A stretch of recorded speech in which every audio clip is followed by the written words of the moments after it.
It's been a minute since I've done an inflation demonstration on the show, but we're going to do one this time around because price growth, that is, price growth is continuing to impact Americans despite cooling inflation. Saw this in CNBC and wanted to bring it to your attention. Inflation is cooling, but it's still upending people's retirement plans potentially. So you need to have a hedge against inflation. We'll talk about that more momentarily. And the pace of inflation has subsided from its peak in 2022, when in the middle of 2022, a little over 2 years ago, it was 9.1% in June of 2022. 9.1% year over year inflation. The Fed wants it to be around 2%. So yeah, that wasn't happening back in 2022. Now we're closer to that. We're down right about 3% or so. So we're much closer to that target rate now. And that's why the Fed has started to bring down interest rates, right? That's why interest rates went up. The Fed wanted to cool off the economy so that you can bring supply and demand back into better balance. And then that would then, hopefully bring down the rate of inflation, and then they could start bringing down interest rates. Well, now we're starting to see that bear out, right, in the actual interest rate situation. The Fed's starting to bring those down now as things improve in the economy. But people are still making significant changes, not only to their daily spending, but to their retirement plans. Prudential out with a survey here recently that showed many respondents say that they are going to outlive their savings. At least that's what they're worried about. And that includes 67% of people age 55, 59% of 65-year-olds, and 52% of 75-year-olds. So the younger you are, of course, the longer time horizon you have to worry about, right? And so the more worried you are about outliving your money.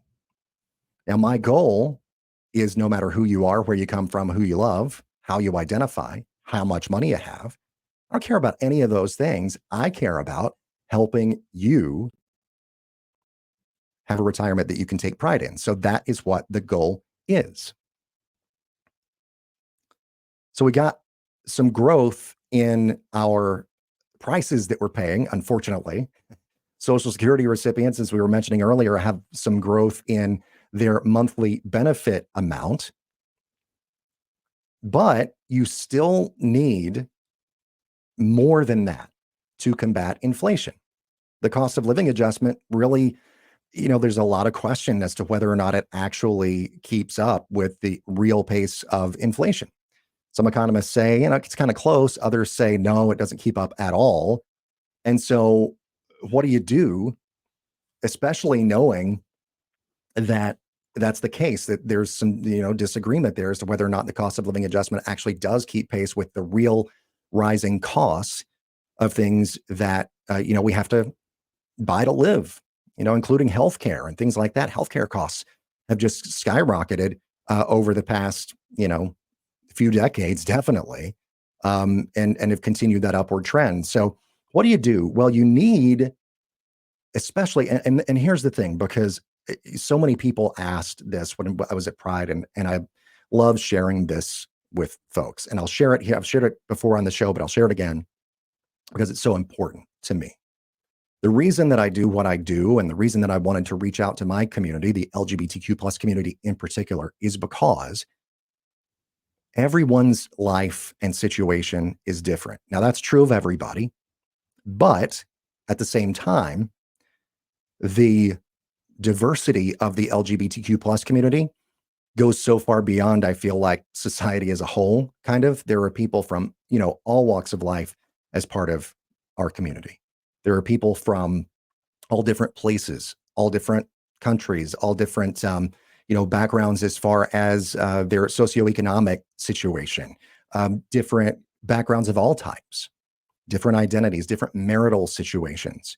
Up until 2015, we didn't even have the opportunity to get married nationwide. My husband and I, luckily, lived in New York at the time we got married back in 2011.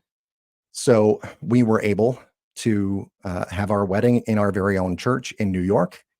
And we were one of the very first actual, legal same-sex marriages in New York in 2011. It was an absolute honor to do that and to marry the love of my life in that place and in that time.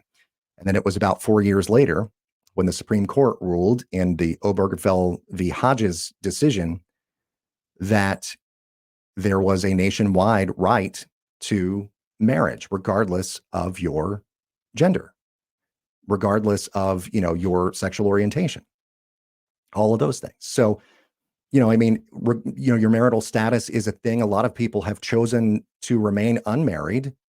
A lot of people have chosen to get married, but still file taxes, maybe separately, the whole married filing separately situation. Maybe that makes more sense for them.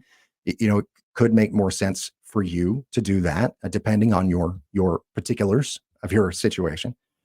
But the reason that I do what I do is because I love solving people's problems and I love helping people out regardless of their situations. This is the other part of it too. I feel like most financial advisors are because it's very much, and I love my industry and I love so many people who work in this industry.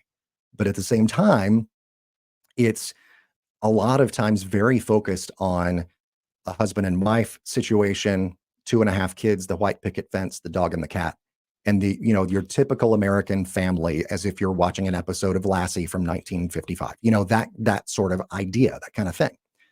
And so when you have that in mind, that's fine. And that's actually great. That's wonderful if that is your family and that's your situation. I don't mean to sound negative about that at all. But what I will say is that if that's not your situation, a lot of times, and I've heard this story and this experience many, many times, people would go into a financial advisor and they would say, "Oh, so what does your wife do? Like, are you married? Yes. Okay. What does your wife do? Oh, well, this is my husband right here."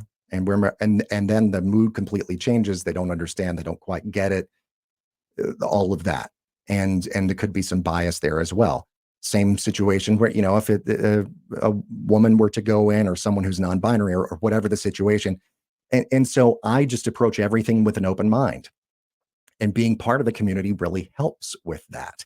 I am part of the community. I understand. I've seen so many different situations, and I want to help you no matter what your situation is. So takeprideinretirement.com is the place to go. Takeprideinretirement.com. Click on the schedule a consultation button. It's absolutely free of any cost and any obligation. I just want to help you. And we'll sit down. I'll get to know you and your situation, find out more about you, and then start working on a plan. And then we can move forward if you decide that it's the right thing for you.